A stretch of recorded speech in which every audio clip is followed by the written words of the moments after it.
saya mau membahas sesuatu yang sebenarnya kita lakukan setiap hari, tetapi seringkali salah paham hanya karena satu hal, yaitu komunikasi yang tidak efektif.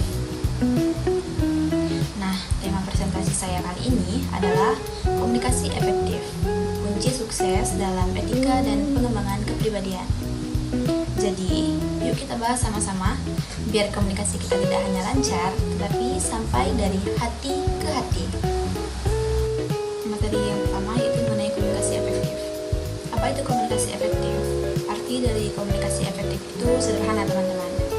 Yaitu ketika pesan yang kita sampaikan bisa dipahami dengan benar oleh orang lain, sesuai dengan apa yang kita maksud. Bukan hanya tentang berbicara atau menulis pesan, tetapi juga tentang bagaimana cara kita menyampaikannya. Kalau kita bisa bikin orang lain mengerti dan nyaman, nah itulah komunikasi efektif. Mengapa komunikasi efektif itu penting? Bayangkan saja, di dunia kerja, di kampus, bahkan di rumah sekalipun, banyak masalah yang sering muncul. Bukan karena niat jahat, tetapi karena kesalahpahaman. Dengan berkomunikasi secara efektif akan membuat kita lebih dipahami dan menghargai orang lain. Kita bisa menyelesaikan konflik dengan elegan, dan tentu saja dengan berkomunikasi secara efektif itu akan membuat kita jadi pribadi yang beretika dan profesional. Intinya, komunikasi yang baik itu bukan cuma soal kata-kata, tetapi juga soal empati dan niat baik. Selanjutnya kita akan membahas ciri-ciri dari komunikasi efektif. Teman-teman, agar mudah diingat, kita cukup menghafal rumusnya, yaitu yang pertama jelas, yang kedua sopan, dan yang ketiga tepat. Jelas artinya pesan kita nggak bikin bingung. Ketika kita menyampaikan pesan, itu tersampaikan langsung oleh lawan bicara kita. Sopan, karena etika jadi pondasi utama. Tepat, maksudnya sesuai konteks dengan lawan bicara kita. Kalau ketiga tadi itu sudah ada dan sudah kita lakukan, komunikasi kita pasti terarah, bukan memendam emosi dan kesalahpahaman, tetapi tersambung dari hati ke hati.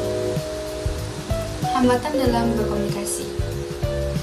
Tapi sayangnya, tidak semua komunikasi berjalan lancar, ada saja hambatannya. Bisa dari emosi, perbedaan persepsi, bahasa, budaya, bahkan kesalahpahaman. Maka dari itu, kita perlu sabar dan terbuka supaya pesan tetap sampai dengan baik. Selanjutnya, cara meningkatkan komunikasi efektif. Nah, sekarang bagaimana sih cara agar kita semakin bisa berkomunikasi dengan lancar? Ada beberapa langkah yang bisa kita lakukan. Yang pertama, mendengarkan terlebih dahulu sebelum berbicara. Kadang banyak orang ingin didengar tetapi lupa untuk mendengarkan.